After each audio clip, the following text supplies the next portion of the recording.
Ladies and gentlemen, welcome to the Phoenix Club.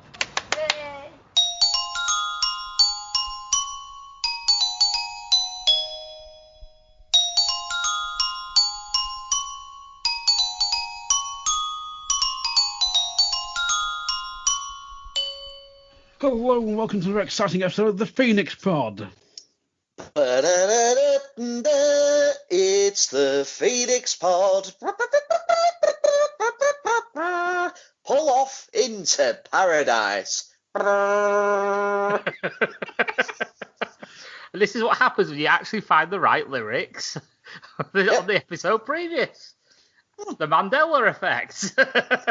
Yeah. Well, you know, nobody's perfect. Absolutely. I got there in the end.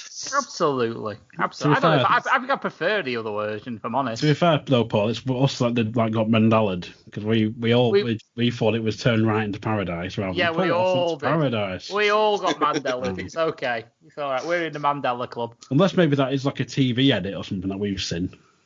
Possibly. I mean, like I said, we've been watching it on DVD. Yeah, it could be. I mean, we've been watching it on DVD. So, like I said, apparently some DVDs, David Kitson's face is blurred. Some he's not, so. I want to try and find one of these now to see if it is true or not. So do I. It's like I've checked it and I never actually sort of like, is that real? But it's obviously, it's an interview from the guy himself, so you'd have thought it would be. So. Well, whether it's in that, there's that box set, they did a Phoenix Night box set, didn't they? Where they had both seasons together, so whether it's on that maybe. Could be. I've done some research. I got the original, I've not got them here with me, but I got the original season 1, season 2 when they came out separately originally. Yes. So it's like the original 2001 and 2002 copies or whatever. Yeah, so the copy that they were advertising at the end of the season, it was like, oh, you can get the season on DVD. Go to www.channel4.com and whatever. So, yeah, I know what you mean. You got like the first run before the shit hit the fan. And he said what he said. So. But anyway. Yeah. This is episode 4 of season 2, titled Quiz. Although I know it's Quiz Night. I'm, of course, your host, AXC, joined once again by a man who is half a man. Independent adjudicator says. Ooh, Paul, you were a little bit behind, mate. Shit, sounds like the Chicago Bears from the other night. It's okay, Paul. We'll shit them. What are those? Answers. You got the question? Well, anyway, he is a man who is stupid. He's allegedly sexy. Yeah, everyone's point of view is different, you know. And he's called Flinders. That's stupid, true. Sexy Flinders. Yeah, it's me. It's Stupid, Sexy Flinders, and it feels like I'm wearing a generic T-shirt today. I've got to be honest with you. I'm being boring tonight because the clocks went back, which means it's now darker. And I don't have very good lighting where I'm sat, so it looks like I look like the guy that's had his identity sort of like hidden on an interview. It's been obscured, yes. You know, the black silhouette with the... You got the silhouette, but they haven't changed your voice. Absolutely not, no. So you're still findable. I am still findable, unfortunately, yes. Better heard and not seen in this case. This is why I'm on podcast. Your one voice to change away from sort of like, you know, doing the DDP role of just sort of like stalking the Undertaker's wife. What is it, the Red Scorpion or something like that? The Black Scorpion, whatever he was called. Or be the Shockmaster, yes. And the other voice you can hear, joined by the likes of Anton Deck in the kitchen. all the way from a cash and carry in nearby France. That's a reference, by the way. It's a thinker, that one. It's the Stowaway Lewis Ogden. How's thou doing? We're doing fine. I'll take it. And I'm here chugging on like a certain type of alcoholic liquid, so you know I'm closer. I'm getting more and more closer to the references as the weeks go by. Is it kamikaze? It's not. Is it No. kamikaze? No, it's not from Japan. I'm afraid it's from Australia. It's Australian beer. Australia. Although if you go to Australia, they'll probably tell you it's dog piss, mate. You work it out for yourselves, ladies and gentlemen. Work it out for yourselves. Mm-hmm. So anyway, getting back to the episode, we start with the Phoenix Club fire with a poster saying the world famous Phoenix Club as seen on TV's Crime Time. Daily tours of the crime scene available for £5, £7 with a meal voucher. Meet the staff and see where the fire started. It's Kenny Senior giving a tour. He's just sort of like, "Come on, folks, we're getting warmer." It's like, have you ever seen the movie Backdraft? I worked with De Niro, showed him the ropes. Proper up with the bullshit. And have you noticed as well? The sort of like they're wearing like specific like specially designed sort of like Phoenix Club T-shirts. Yes. And the word Phoenix is spelt wrong. Oh, he's got a picture. Oh, he's got a picture. There it is. Yeah, it's spelled wrong. So Phoenix, which should be spelt Phoenix, on the T-shirts they've got the E and the O mixed up. Yes, it's a common mistake. The wrong way around. It's a common mistake. It's a common mistake because the amount of times I actually type sort of like Phoenix into sort of like a search engine or whatever, and it always seemed like every now and then I always seem to sort of like type the E first instead of typing O. Yeah, you have to try and remember what you spell. You have to spell it like phonics. I'm partially hoping there's a deleted scene where it's like young Kenny going to like a T-shirt printers, and then just walk in and give it to Brian. Phoenix? What's Phoenix? Piss stick? It's supposed to say Phoenix. Tit. That would be brilliant. That is piss stick. Spelled it wrong. Phonics? What the bloody hell's phonics? So Kenny Senior leads the group through to the one of the areas where we got Brian. So this is the part of the tour where you buy a charged souvenir remains. As we then see Ray-Von outside, at a barbecue, cooking ashtrays and all sorts. As young Kenny says, Potter wants more ashtrays. And then he gives Kenny a bit of charred, like a chair leg or something. He goes, "There you are. Be careful." Have a bit of chair leg. Just stacks it in the box. And Ray, while he's cooking this, he's got these like great big massive sort of like oven mitts on. It's just sort of like tossing the tongs over, which will come into play in 1 second. Oh god, yeah. You think about it, this is a catalyst for a whole thing that happens all the way through the episode. So they're in the Tony Knowles suite as young Kenny puts down some ashtrays in the background. As Brian's £2 charred glasses, love £2. All this is for charred remains, love. And some woman accuses him of cashing in. You're just cashing in, aren't you?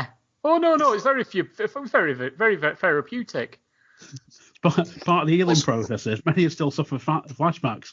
It's like Vietnam. The scars are mental as well as physical. It's not a Vietnam. How much are ashtrays? £4. Go on, I'll have two.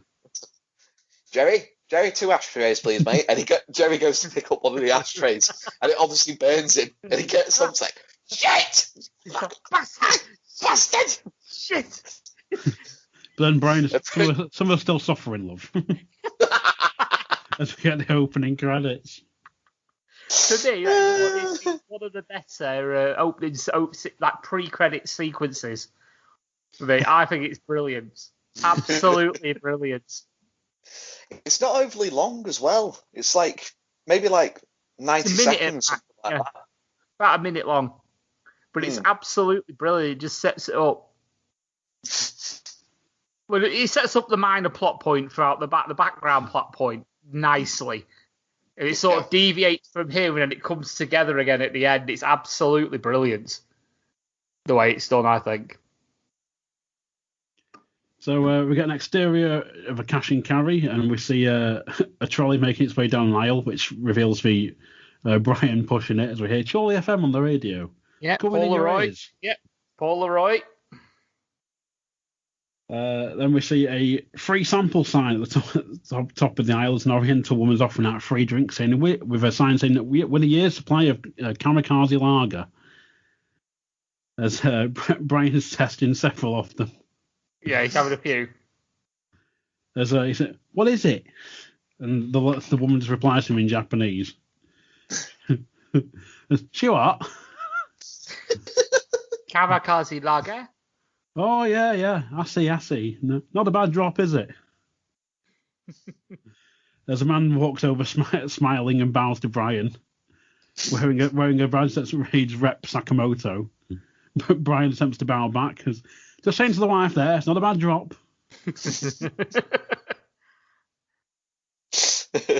I'm not for obvious connotations. I'm not going to do the accents for this bit. God, you would not get away with this. So this is the thing when I'm watching these episodes now, I'm looking at it and I watch it, and back in the day you'd think fucking twice, but now you look at it now, you think, yeah, you wouldn't get away with that now. You wouldn't get away with that now. It's not what we're like here at the Phoenix Pod. You know, nothing racist, nothing offensive, nothing blue. So Brian's told it's new premier Japanese lager called Kamikaze. As he replies with, they could have done a drop of this when they were building your railways. Fucking hell. He then picks up a flyer and asks what it's all about, winning the year's free supply. And the rep lets them know it's a big promotion for the big UK launch to let the people of the UK know about it. So it's like, oh right. Well, if you want to get the word out, son, you want to get into the pubs and clubs. Yeah. Want to get out into the club world. And they look Japanese, like, they look at each other and they go like, pubs and clubs? It's like, yeah. Brian Potter, Phoenix Club. You might, as seen on TV, you might recognise me. Yeah, it shows his face like go, yeah, that's my best side. You might recognise me. He's like, oh, no. So Brian asks why he's going to be having like the big UK launch as they cut to the Tony Knowles suite. But an interesting point just cropped up in my mind of how is it he sent Max and Paddy to France to go to a cash and carry, but then he's here in the UK in a cash and carry. It's the exact same one.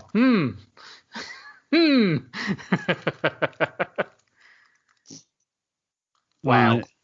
Maybe it's like incredibly dirt cheap over in France as compared to sort of like UK cash and carries. It used to be the thing, didn't it, way back when this was filmed, that people would do something called a booze run, where they would booze cruise. The booze cruise. So they would go over, like, they'd come through the channel either by the ferry or they'd go the Eurostar, take the car, fill it with go to like the nearest cash and carry, fill it full of booze, and come straight back.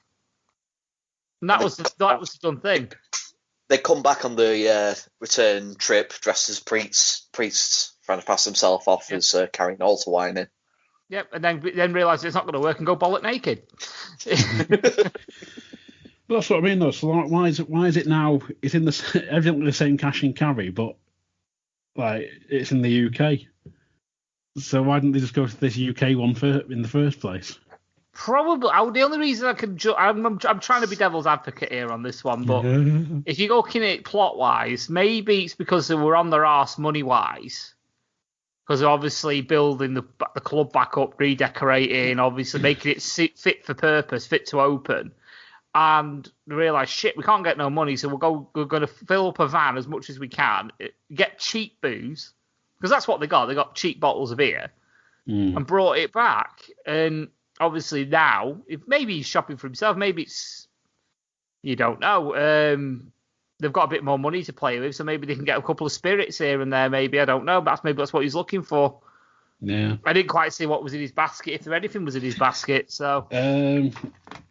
He's got crisp, peanuts, cans of Guinness, Budweisers. Oh, yeah. Oh, that sounds like, to me, like personal. Yeah, I noticed the Guinness. Oh, yeah. That to me looks like personal. Bollocks, it's personal. No, it's definitely the supplies for the club, but it's like it's not a lot. It's premium brands, so it's like maybe they've got a bit more money to play with. And maybe it's just topping up stock because they had fuck all, did they, to begin with? Yeah, so that's true. So, anyway, we're back in the Tony Hall suite. The staff are having a meeting over the snooker table, tasting the lager, as Holy Mary asks, "What do you think, Joyce?" was that? Not raving, Mary. Yeah, I thought it was if it was not raving or not a fan, something like that. I couldn't remember exactly, but yeah, it's definitely it was not a fan. And then we get Brian asks everyone else what they think, and there's a sort of mumbling approval. It's got a bit of a kick, hasn't it? Got a bit of a kick, hasn't it? Oh, like a Japanese mule, Leslie. Can you get mules in Japan? I can. Kenny Senior's like, I can. He taps his nose. Was Brian asked Jerry, but then there's Jerry, I can't drink on these tablets. Christ. What are these for? As Jerry holds up his hand and goes, you burnt my hand. I didn't burn your hand, you burned your hand. Christ, look at all these. Druggy. You'll be in toilets next, snorting cessel. And Leslie goes, you mean Charlie? Like what? Charlie? Oh, I don't know who he is, Leslie. I never met the man. See, interestingly here in my script, even though Leslie said it actually says Jerry. So whether it got changed during filming for Leslie to say it. It's definitely Leslie, though. Yeah. No, it was definitely Leslie. No. As then Marion asked, can you get mules in Japan? Like we situated. I can. I can. Fuck's sake. I just love the fact that like AXC cracked it me going, druggy. I wasn't expecting it, to be honest. Oh no. It's just because I remembered it, and it's just the way you said it. Druggy.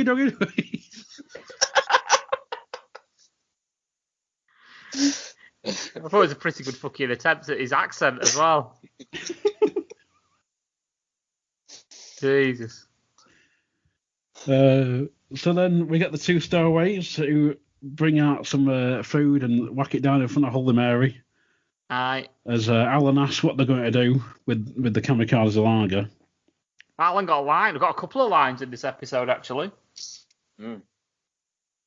As Brian says, we're going to do more than sell it, Alan. We're going to launch it. I had a powwow this morning, the cash and carry of the old top bollocks. The old top bollocks, fucking hell. He couldn't speak a word of English, but he was fluent in the language of business. Yeah.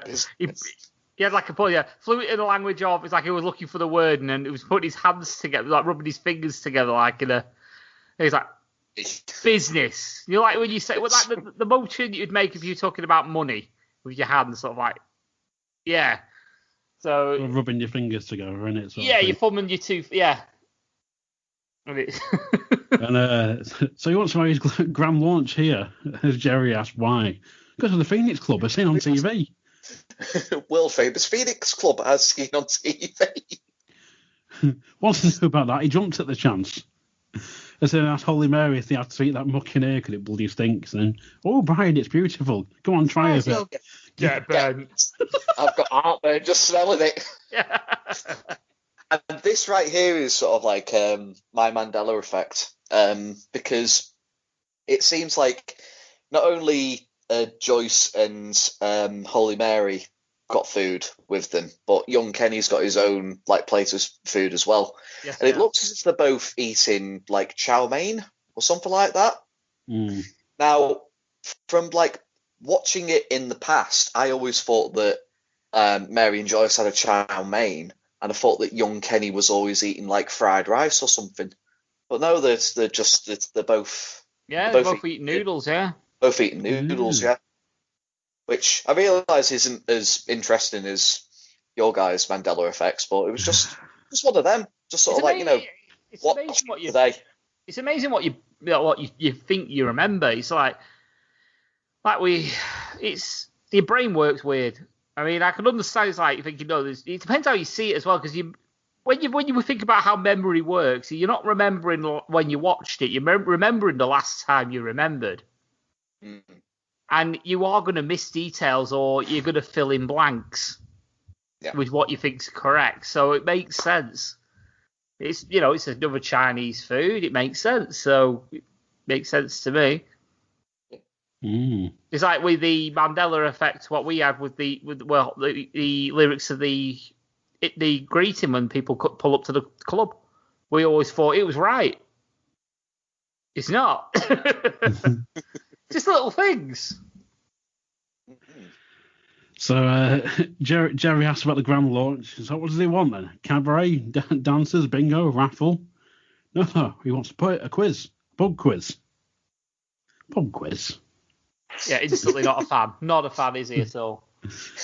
But in terms of sort of like, he was okay for sort of like bingo or raffle. Yeah, oh yeah. Proper clubland stuff. As he gives Jerry a load of leaflets and hands them out, which reads, "Win a year's supply of kamikaze lager." As Brian, and we're going to win it. Ow, we're going to cheat. You can't cheat. How's that going to look? Well, yeah, somebody's got to win it. Why can't it be us? I wish you discussed it with me beforehand, Brian. I am the licensee, remember? Whoa. Take it back a bit, Hitler. No, that's later. Is it? Oh, I thought it was here. We're losing a fighting battle here. Oh, yeah. That's the answer to our prayers, my son. You're here to supply of free beer for sod all. When does he want this place? Wednesday. Wednesday. Not Wednesday, no, that's my night. Wednesday, free and easy night. If it's that free and easy, shift it. And Jerry goes, "No, I won't. I've built up a following." And then Brian goes, "Tell them they can both come to the quiz." Then he winks at the rest of the group. Very funny, look. Thursday's quiz night, it always has been. Thursday's quiz night, Wednesday's free and easy night. You can't go rearranging days. I can do what we like, it's your club. It's your club. Well, look, if I'm in charge, I say no. Whoa, Adolf. Just roll back, eh? It's democracy. We'll have a vote. Oh, okay then. For those of you, for those of us not wanting a quiz night to be on a Wednesday, say aye. And it's only young Kenny that goes aye, and everyone just sort of looks at him, and there's like a split-second pause, and he goes, "I'm sorry, I don't understand the question." And Brian goes, "No, you don't, do you? So why have you got your hand up?" And he just goes, "I'll put it down now." Jerry then evidently is feeling shit on time. Thanks everyone, thanks for your support. Have your bloody precious quiz then, have it. So if you think you're moving my free and easy night next door, you can forget it. That's all right. Free and easy night. I've got a quiz in here. Yeah. Fine. Right. Okay then. And then Kenny Senior just said, Joyce goes, "Let us know if you want them mules." Oh, God. So then it's evening, we're in the Galaxy Lounge as Jerry's on stage sound checking. Brian looks over at Jerry's CD display at the front of the stage, picks one up and reads the back of it. As we get, Sorry, Foxy, before you go on, mate, just wanted to say, as they're obviously doing the sound check for Free and Easy, there's like there's a shot of the outside, like the front door. There's a great big massive like banner that's like done in sort of like the style of like kamikaze lager, advertising for the quiz night. And then in like the bottom right hand corner, there's like, I don't know, spread over like 2 sheets of A4 paper, just an advertisation for sort of like Free and Easy, and it's done in like really cheap pink and green felt tip. Yes, it is. Was it on like on pink paper or something, or was that? No, it was white. It was white, but it was like it's like alternating letters between like pink and green. Right, that's why I'm getting confuddled. But so Brian's picks up one of the CDs and reads the back of it as we get a cutaway of the CD. Fucking hell. St. Clair, younger part. But I've got the track list here as well. So we've got Sex Bomb, She Bangs, She Bangs, Drugs Don't Work. But then it gets better. We've got Gangster's Paradise, Marsica's Kitchen, Lithium, Alphabet Street, Bat Dancing, Get Off Medley, Rock Me Amadeus, and then brackets in German, Belfast Child, and Brimful of Asher. I've just got visions of him singing fucking Lithium. Kevin, Alan on keys. I want to see the rendition of Gangster's Paradise. Oh, that would be amazing. That would be amazing.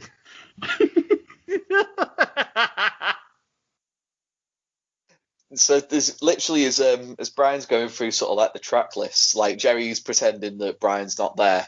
You're just sort of like, sorry guys, can you hear something? And it's like, tell him he should look with his eye. Look with your eyes, not your hands. Yeah. And then obviously they got on to drugs over. Christ, they should. You've taken enough. And then it cuts to Jerry. He's going into one of his sort of like his medicine bottles, and Brian goes, "Well, what are they for then? Huh? Stops you being an arsehole." You're the arsehole. You're talking to me. I win. Time out.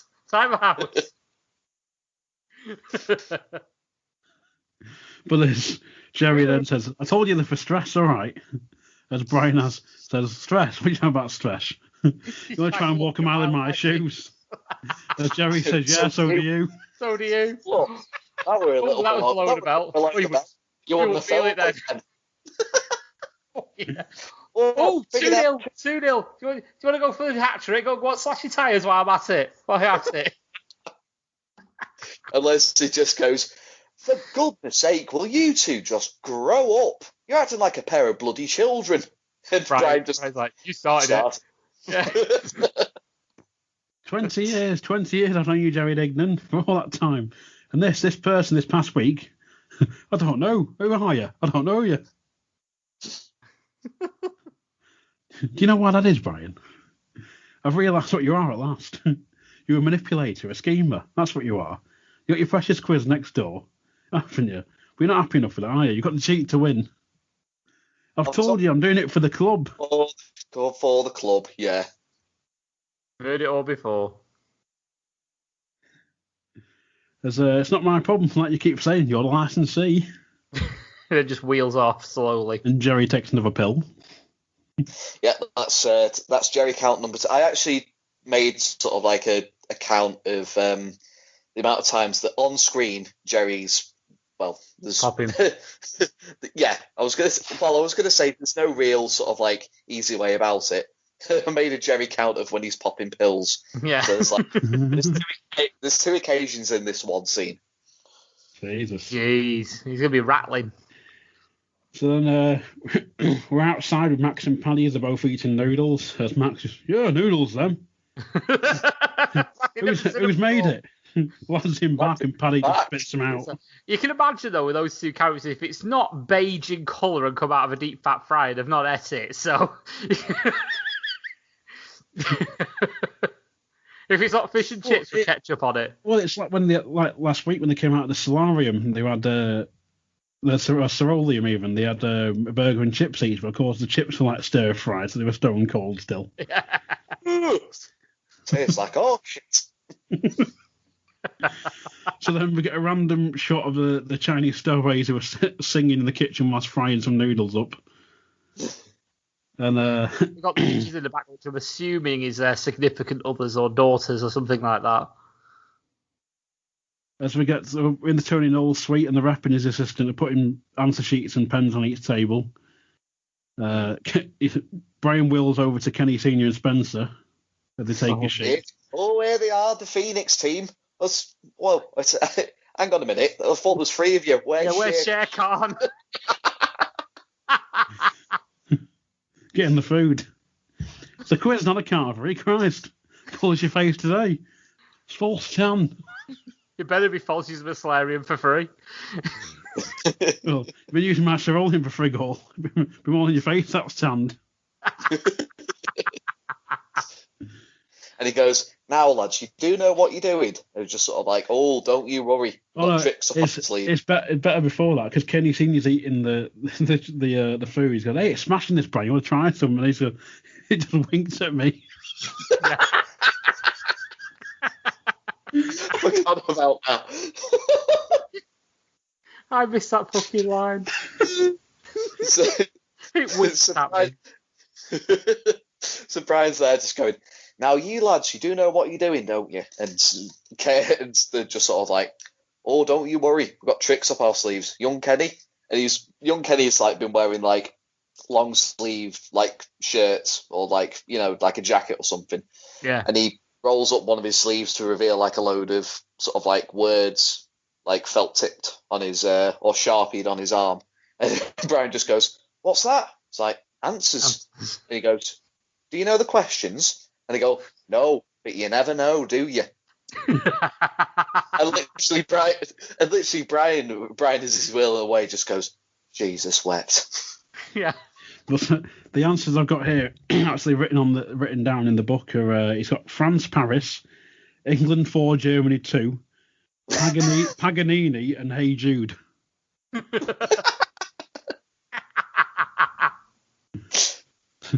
you know the questions? No. But you never know, do you? Jesus wept. There's a lot of nose knocking, isn't there, today? Yeah. A lot of nose knocking. And that brings us to the end of part 1. Hey, like what I can do. So back with part 2. We're still in the Tony Hall suite as the room is full. Everyone's getting ready to start as we hear Ravon off screen. The Phoenix Club, in association with Kamikaze Lager, presents the biggest quiz in Clubland. As we see Ravon's outside the toilets on the mic, dressed in full Oriental regalia.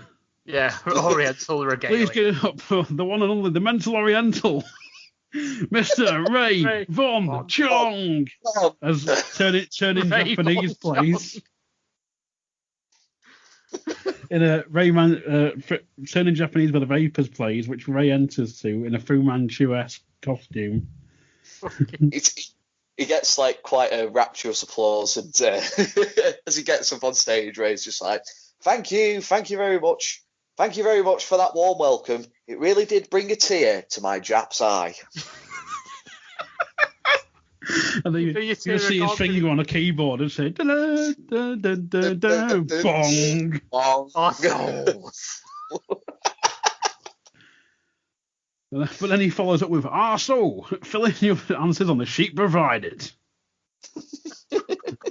As we then cut to the Galaxy Lounge, where we see Jerry singing Brimful of Asher to a room full of about 12 people. Yeah, I did have to pause this a couple of times because the Daily Motion version sort of like it sort of obscures the screen a little bit much, but I managed to count them. There is 11 there. Ah.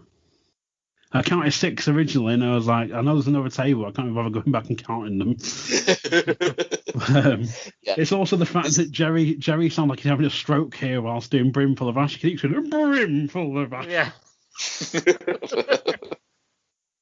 On the 45.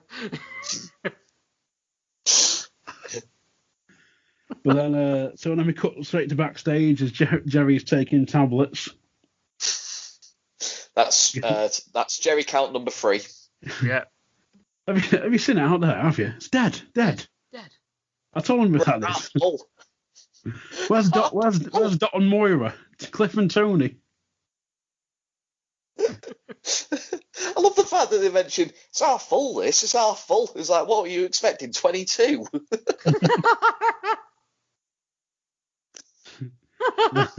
So he downs a lot of tablets with a glass of water. Wednesday night, free and easy night, eh? It's half empty. As we're then back in the Tony Hall suite with Raven on the mic. Let's win that lager. As we hear an Oriental jingle. And your first question. I suffer from pyrophobia. What am I afraid of? They cut to Max and Paddy, and Max goes, pirates. Go on. As Kenny Senior's like, getting a drink. As and young Kenny's sort of like, I need a slash. So young Kenny, as he goes into the bloke's box and he goes into the cubicle that's marked out of order, and he's obviously this is in like a little second, but he's flicking through like a dictionary, and I actually did notice as well that on the floor of his cubicle there's actually like a yellow plastic bag. So I'm wondering if not only there's like a dictionary in there, but if he's got like a load of like quiz books in there as well. Possibly like a maybe, thesaurus or something like that in there as well. It's like, like a couple like encyclopedias. That'd be a good one. We see Kenny singing on the phone. Hello, ma'am. It's Kenny. Kenny, your son. I know. Yeah, sorry, it's been a long time. I'm sorry I missed the funeral. Oh, come on, don't cry. Listen. What's pyrophobia a fear of? Well, as young Kenny's looking for he finds the word in the dictionary. We just hear a guy in that store next to him, like with a real loud fart. I'll name that tune in one. I missed what that. Young Kenny like worriedly looks over, like. Yeah.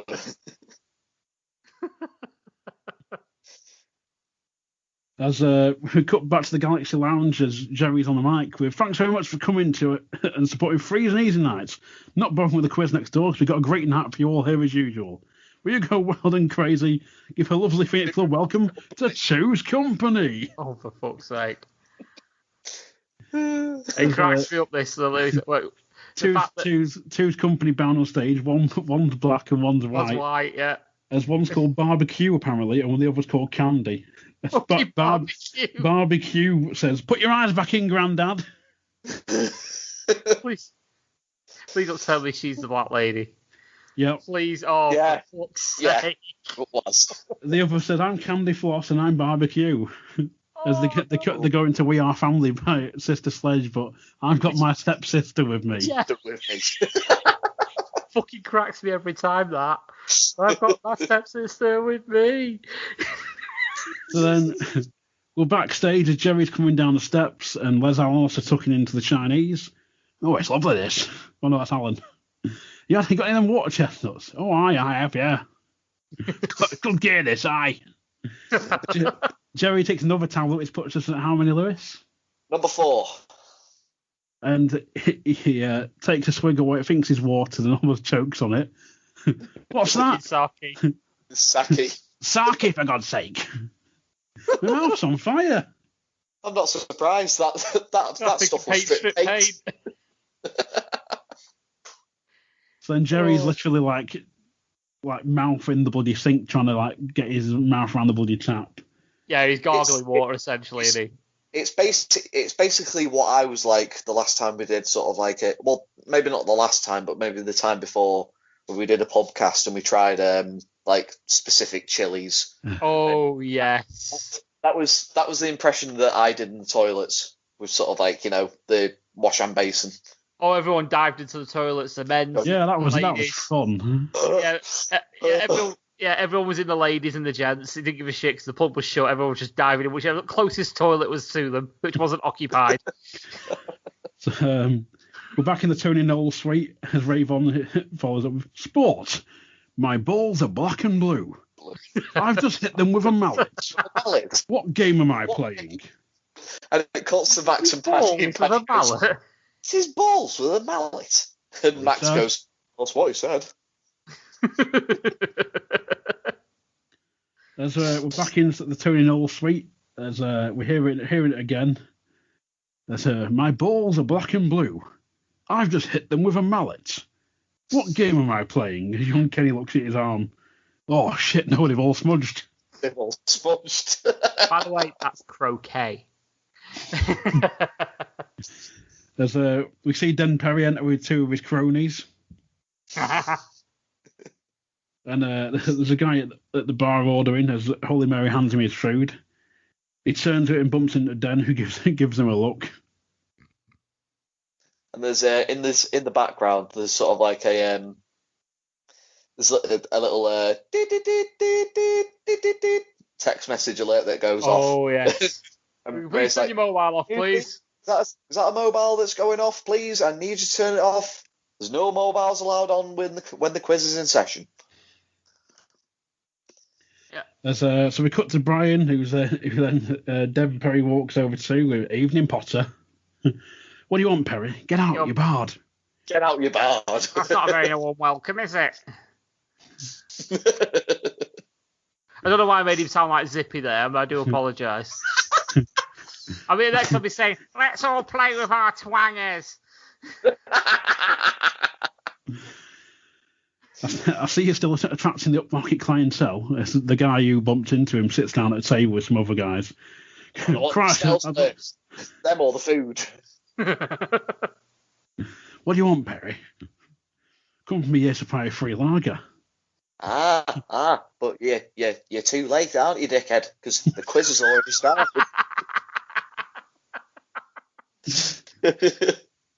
Oh, I know that, Brian. I've just come to see how my team's doing. There they are, Banana Grower's finest, top of the quiz league, 3 years running. Right, little Bamba guys go and say, all right, lads, as he waves and they wave back.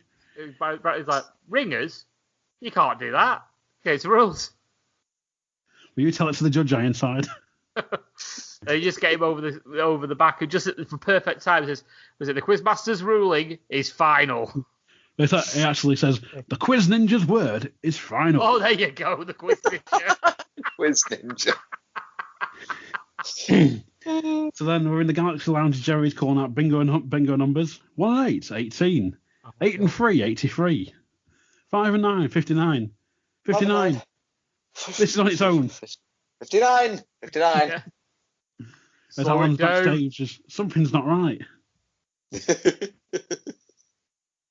As we're we're back in the Tony Hill suite on an Oriental version of Who Wants to Be a Millionaire playing in the background. I didn't catch that. Spencer and young Kenny are sat around the table as Kenny Senior comes back with more Chinese food as we just hear Avon saying, "Who was I? And why did I kill?" As Kenny Senior then says, "Hey, Den Perry's got a team in." "Where?" "Over there. Said the league champions." "That's all right." And then cut to Avon on the mic and says, "Okay, this next question is worth 7 points." And everyone's, "Ooh." "Ooh, I want you to name the Magnificent Seven." And it cuts to Max and Paddy, and Max just goes, "All right, now we're talking. Here we go. Right. Colburn. Yep.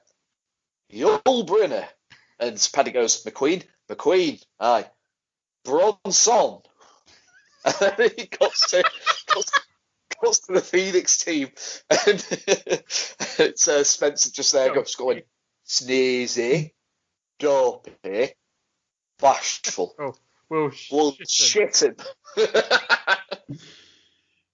But this scene, it just cracks me up when Max is like, he's going, "Okay, here we go." But it's like the Colburn, Youngbrunner. Then he goes at McQueen. Bronson.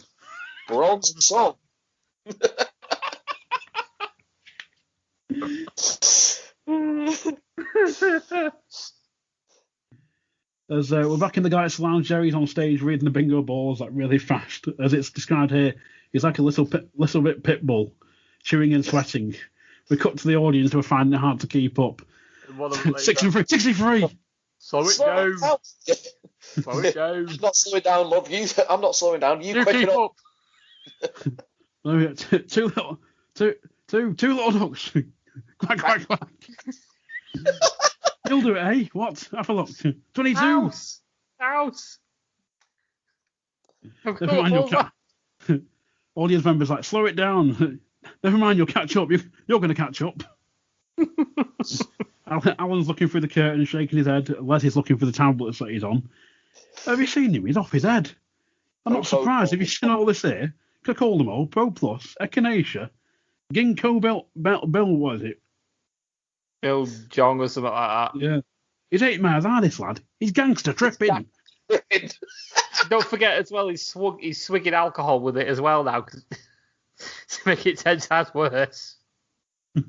We'll get onto that in a second. Jerry's calling the numbers, but he starts crushing the balls in his hand and throw them over his shoulder. as someone shouts house, and he's like, there we go, 1 of 5, 15, 13. Shut up. Shut You up. blind woman. I've still got numbers left. You don't know me. You don't know me. As then we're back in the 2-in-all suite, and there's a wife and husband. What's 14? Basil Brush. What about 21? Great Wall of China. Oh, were it? You're right clever, you. Won't be a minute. Get us some crisps. Yeah. As we see her heading outside. She's giving Max and Paddy the answers. Syphilis, Basil Brush, and that's the Great Wall of China. What's that? Oh, what's that? Oh, that's my phone number. Oh, is it? Right. Is it now? All right, you go in, love. Go on. Oh, and he's there showing Max the phone up. So, hey, look at that. And Max just goes, "Tell you, Patrick, you'll get nowhere in life doing that." And Paddy Got me goes, 11 plus. Got me 11 plus. Well, he smacks her on the arse as well, doesn't he? As she goes back in, he's like, "You'll do for me. Go on." And then just goes, "Hey, before you go, bang." Yeah. So we're back in the Galaxy Lounge. We've got Two's company on stage singing. As we cut backstage, Jerry's watching the show, chewing like a pit bull. Yeah. Les and Alan look at each other as Jerry tips his tablets into his hand. There's only one left. He's chewing frantically. I'm cold. It's a nice cold. Yeah. It's a nice cold. It's a warm cold. It's all right. Well, it's a warm cold, yeah. You catch that moon and bring it down. He's telling him he loves him as he goes to hug Alan and takes his pint and downs it in one. Yeah. As Les tells it, pack it in, and he's like, "Go with desert. Got to catch the moon. Come on, bring it down. Get the moon now. Bring it down." No, bring it down. Can you moonwalk? You can moonwalk while it's down here. He then runs out on stage as we're back with Brave on the mic. Here we go. I'm going to play you a song now. I want the title of the song, not the artist, okay? Remember the title of the song, not the artist. Here we go. As we hear the opening lyrics, it's the kind of magic. My queen. And it just goes, whoa, hang on a second. Everyone's like, oh, come on now. Max is the best at this, though. Yeah. Easily. He's like, whoa, what are you doing, man? What are you doing? There's a line that coming up in a minute, which I actually used in a short film I did for the Odeon. Oh. And we all found it hysterical, but no one else really seemed to get the joke. So Ray Vaughan goes to play the next song, which is Young at Heart. As even young Kenny's like, not again. And then Max and Paddy are outside. There's something very specific about it, though, because like as soon as he plays it and it hears Young at Heart, you just hear the microphone just go, oh shit. And he's like, whoa, not that one. It's like, whoa, oh, come on now. And it cuts to Max and Paddy again. He's like, hey, come on, get with the program, dickhead. Trying to win some free lager. Now, see, in my thing here, I've got in my book, I've got it says Max shouting, look at the program, dickhead. Go in there, it says, go in to win some lager. But then I've always heard it as get with the program, dickhead. It is, that's why I hear it. That's how I've always heard it. Yeah. And that's the saying as well, when someone's like, you want someone to get on task, you say, get with the program. You don't say, that's what you say, it's get with the program. But we used the line in when we did a short film for the Odeon. They had a short film competition when I worked there, and we did this short film called it was called Tramageddon. Oh. And there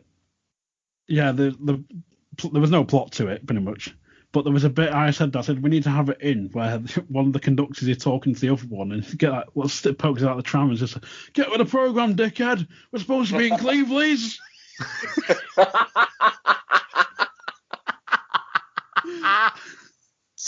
You managed to get it in? Yeah, we got it in the end. Nice. Nice. Oh dear. I love that bit. Absolutely love it. So then we're back in the Galaxy Lounge backstage with Jerry and Alan and Les. As Jerry's, hey, do your teeth itch? Do your teeth itch? Your teeth? Give us that. Teeth. Give us that. Good for your teeth. Good for you. Come on. He dips his fingers into I can't remember whose pint it was. Is it Leslie's pipe? I think it's Alan's, possibly. Oh, right. He dips his fingers in and he rubs it on his teeth. Rubs it in, and then for some random reason, it's like he gathers it together and throws it out for the stage. So, but Alan's trying to get him to sit down. He's like, don't sit down. Go catch the moon. Bring it down. I can't see the moon. Come on, we've got a bloody plane to catch. Yeah, they knocked this sign down at the back, and I think it was accidental. You can tell because... they try to catch it, don't they? They tried to catch it, but it's gone. He turns around like... Dave Spikey turns around and he's like, shit, what have I done? Fuck it, let's carry on. And he goes right into the camera and goes, go get the moon, bring the moon and bring it down. Bring it down. He just carries on. It's obviously, fuck it, we'll keep it, that's great. Yeah. But, then we're back in the Tony Hall suite with Ray Vaughan still doing the music round as he's playing Take My Breath Away by Berlin. Everyone is listening and singing along to it. As Ray Vaughan fades it down. And everyone's singing along. Which is, funnily enough, when we had one of the Bond films on it, when I worked at another cinema, The Island, we had, I think we were showing Spectre, or Skyfall, I think it was. It was Skyfall. And I'd made this Bond theme CD.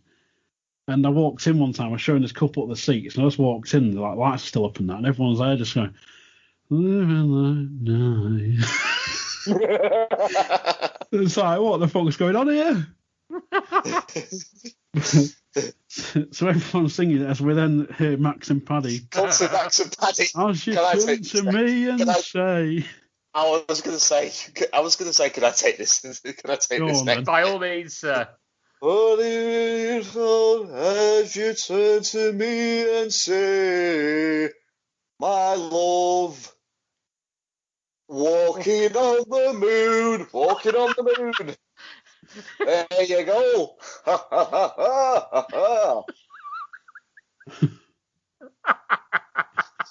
Paddy scribbled it down that we cut to the Galaxy Lounge. As we see, we've got Jerry still sweating and singing. He's walking across the table singing Chitty Chitty Bang Bang. Louder, faster. Les and Alan trying to keep up. Faster, I'm going, and he tries cry. He dives as if he's sort of like, to do like crowd surfing, but obviously there's no booker there, so you literally just hear him clatter off the floor. But then we get we're back with Ray Vaughan. He's reading out the answers. We hear mixed moans from the room, considering it's consisting of, that's it, no way, I said that, and the answer was the Shroud of Turin. And he just, fuck. And is it Spencer who just goes to Kenny Senior, just sort of like, what did we put down? And Kenny Senior just goes, Lisa Stansfield. And then you got Ray Vaughan. Number 26, the answer was he died in a plane crash. And Kenny jumps up and goes, yes, get in there. Yeah. And he does a dance. It's all gone dead quiet in the bar, and he's dancing away. Because he got one answer right. Yeah. In the Galaxy Lounge, Jerry's now karate chopping wood with his tie round his head. And he's got volunteer, well, probably not even volunteers in the audience to hold hostages. We'll call them hostages. Yeah. There's one old lady who's sort of like holding up a board herself, and then on the other side there's like two ladies that have got like I can't even say it's like a plank of wood. It's almost like a broken table, isn't it? Part of a broken table almost. The lady on her own, by the way, is the lady that was like, slow it down. It's a slow it down lady. I was going to say the boards were sort of like more, when you get like those cheap wardrobes and you have like the back of the wardrobe and it's just sort of like the flimsy. I don't know what you. I don't know whether you like. Yeah, cardboard. Yeah. Yeah, they're like the flimsy cardboard bit at the back. It's like that. Yeah. There's not much to it. She says, hold it up. I've told you. Hold it up. Sit down, you. The fucking lady's shitting herself and shaking. Turns around to Leslie, he's like, sit down, you. Want a drum roll. So we cut back to the Tony Hall suite where Ray Vaughan's going through the results. In third place, Lord Love Rocket and his mongy mate Max. He cuts to Max and Paddy, and Max goes, mongy mate Max. Max. Is that supposed to be me? Oh, you cheeky boss, I'll rip your bastard head off. So then cut back inside. In second place with 36 points, Top Banana. Like, hey? Second? But then one of them does actually, it's not in here, but one of them does actually say, we got them all right. So we cut to the Phoenix Club team, looking hopeful as Spencer, Young Kenny, and Kenny Senior do a high five. And the winners in first place, taking away year supply Kamikaze Lager as he plays the drum roll on his keyboard. 39 points. Stops while he turns the paper over. With 39 points, the Gypsy Kings. Kings! And Spencer just goes, Ray, I think there might be a bit of a misprint. You didn't read our names out. It's like, Spencer, Kenny Senior, and Young Kenny. You came 12th. Out of how many? He actually says, he goes, Kenny Senior, Spencer, and Young Kenny. Is that you? He works for him, for God's sake. You came 12th. Out of how many? He just turns the page over. It's like 12. So then, in the Tony Noel suite, with Brian at the back as Darren Perry walks over. Well, Dental, I didn't think much of your Top Banana. What happened there? At least a bit your lads. It's all that matters. My lads? Oh, no. You think I'd back that shower of shit of mine? It's mine. Throughout the whole of this, when they keep cutting back to the Phoenix team, all of them have still got like the blankest expression on their face, and literally every time it cuts to them, they've just kept that. They've kept that pose. Yeah, completely fucking gormless. Yeah.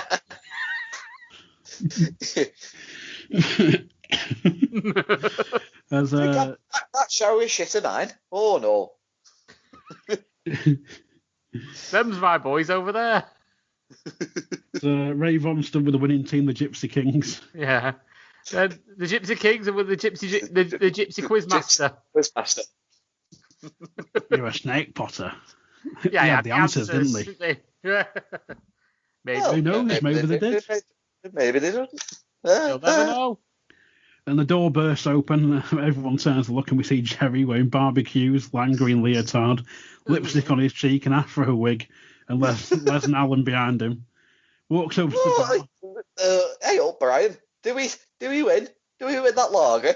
And he turns to the bar and sort of like lifts his skirt up. Well, I can't say like lifts his skirt up. He always sort of like pulls it to the side, and then you hear sort of like you hear the sound of urine trickling out. Urine hitting wood. Urine hitting wood, shall we say? Yeah. Brian's just there, just going, Jerry, what the bloody hell are you doing? And Jerry just goes, having a clue, and then just faints. Oh God! And it's Jerry, get up, will you? As you can see, sort of like at the bottom of the screen, he's still sort of like got like the urine, sort of like shooting up off camera. The piss is arcing up just to be on shot, just like the crest of the piss is sort of like just on the bottom of the shot. As Den Perry says, well, if that's what your kamikaze lager does, you can shove it. As the rep then says, no, that is not kamikaze lager. Kamikaze is non-sake, non-alcoholic in Japanese. And Brian, it's what?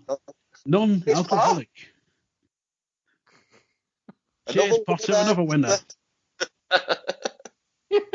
As it then says in the actual thing, Den Perry laughs, Brian puts his head in his hands, fountain of pee in bottom of shot.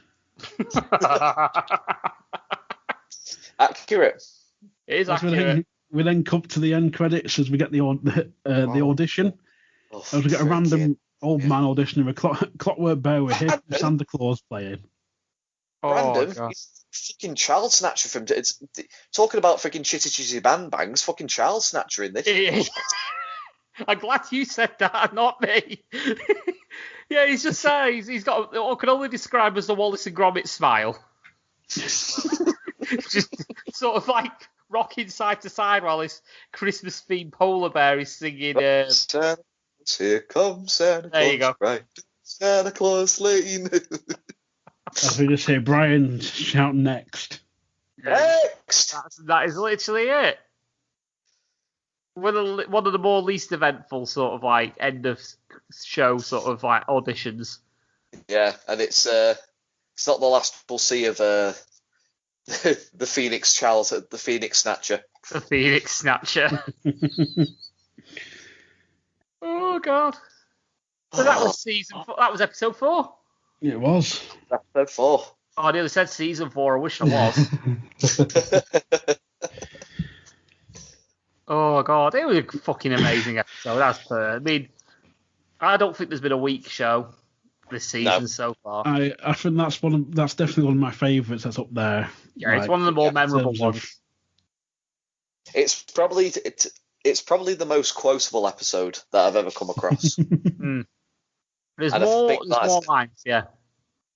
Yeah, but I think that I say quotable as if it's just sort of like, oh, it's quotable, but I wouldn't say it's. But I might not think it's one of the best, but I actually think it is one of the best. Absolutely. I had a ball watching this because, as I said before we started the recording, I watched it first time without making any notes, and then second time with making notes. And I was so glad that I went back over it a second time because it was just sort of like, yes, I get to watch it again. There's so many layers, isn't there, in this episode? There's like little comments and little lines that you miss because you're too busy pissing yourself laughing over something that's already been said. It's like the guy farting in the cubicle. I've never ever to this day realised what he said, and I've always wanted to figure out what he said. Well, if I stop and work it out, I'm going to miss the rest of the episode, so fuck that. But I'm glad it's now Cox, because Cox has got his Holy Bible. It's why you need to pick this up, mate. Absolutely, you need to pick up the Phoenix Knights scripts. Because I never realised I'll get that tune in one. If I figured that out, I'd need 10 a lady. I'm pretty sure I would. Oh God, there's so many lines. It's so quotable to the point where, like you say, you used one in your own production. Yeah. It's I can't gush about it. I can't think of anything negative on this. I can't think of anything. There's not anything on this I didn't enjoy. Yeah. Perhaps the only bit that was maybe a little bit slow, and I'm nitpicking like fuck here, is the bit where they had the committee meeting around the pool table, and the mule joke sort of dragged on a bit. But other than that, that's me really nitpicking. Nitpicking. And to the point where it's not even worth picking. Not worth picking at. I can't fault it, really. I really can't. Can't. I love this episode. And like, I did too. When I think of season 2, I think of episode 1, episode 2, and episode 4 first.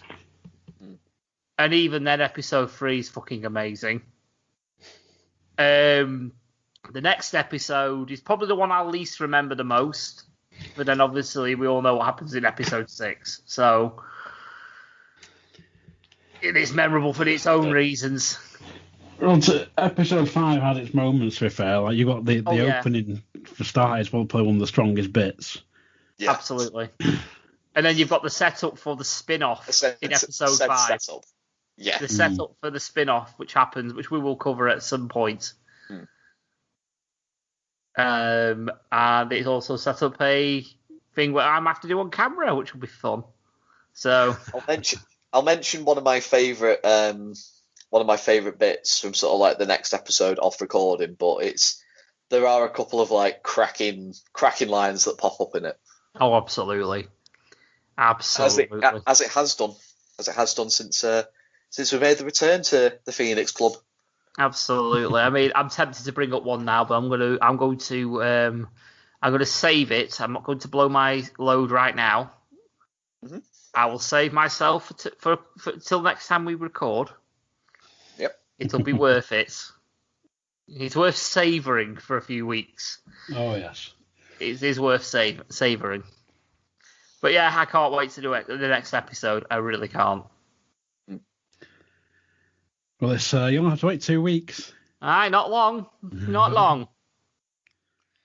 I might just watch it every day. Working it out last night or the night before, whenever it was, we pretty much will be done with season 2 by the end of November. Aww.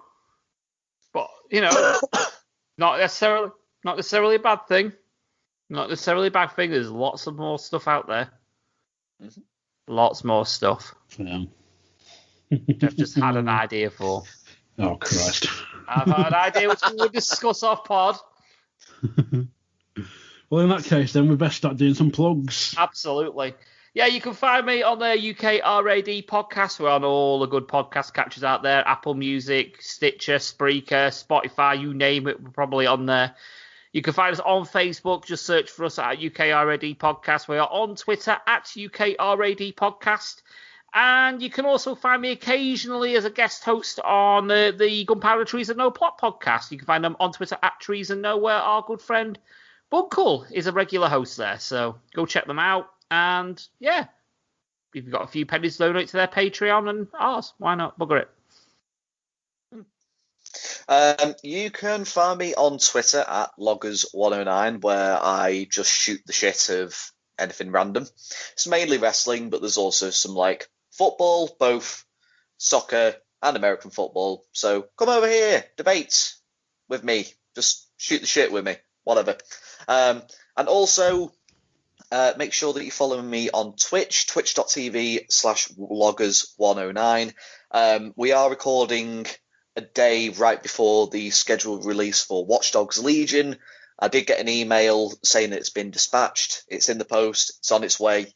And I've got 2 weeks off to celebrate my birthday after this next week. So you can guarantee that I'll be streaming a hell of a lot more. So make sure that you're following my Twitch profile, Loggers109. Which I have done, and I've looked at some of your previous posts. Very entertaining, I must say.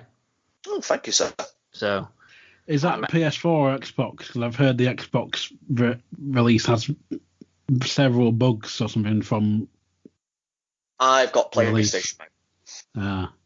I don't know what PlayStation's like yet, but I've heard the Xbox variant is essentially waiting for a patch already because it's coming out buggy as fuck. So...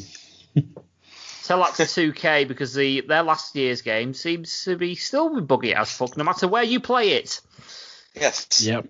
Particularly their new one, which is essentially a mobile game port that they decided to charge full whack for, which they will not be getting from me.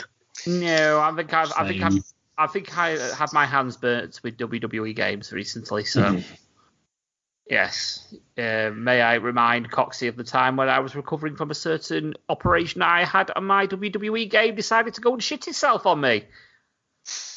Where I ended up fighting a 2-on-1 handicap match against Gren Metalik and Gran Metalik. I remember. Yes, and then when I went into the game, it gave me my entrance, it gave me Gran Metalik's entrance, and then a random wrestler, and game soft locked. Fantastic. Could I return back to get a previous save state? Absolutely not. Save state bricked, game never got played again. Fuck you, 2K. Well.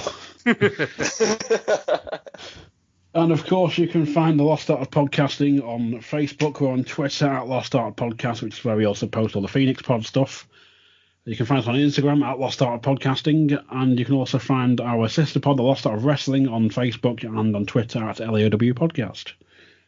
And we're available on all good podcast providers. Absolutely. Yep. You find podcasts, you'll find them. Pretty much. Yeah. I'm still trying for Amazon yet, though, so... Can't win them all. But, yeah. But yeah, we want to say thank you for our listeners as well, because we are doing super, super well, more than we thought we would be doing. So yes. Thank you. Thank you very, very much, considering I said at the beginning of this, oh, no one's going to listen to this. Coxie taught me out 2 years ago. 2 years ago. I was trying to talk you into it. Yeah. Ye of little faith. Yeah, Coxie sort of won me round. We did it. We sort of like a pilot, and people went, oh, we like this. And I, due to my reputation, decided to, stow away along the way. Absolutely. So, more than living up to my reputation. But you brought things to the show like the intro, so you're more than welcome. So you add things. Yes, you fill holes. No, that sounded wrong. You cook the stir fry. I piss on the bar. You cheeky bastard. I bet you bastard enough, man.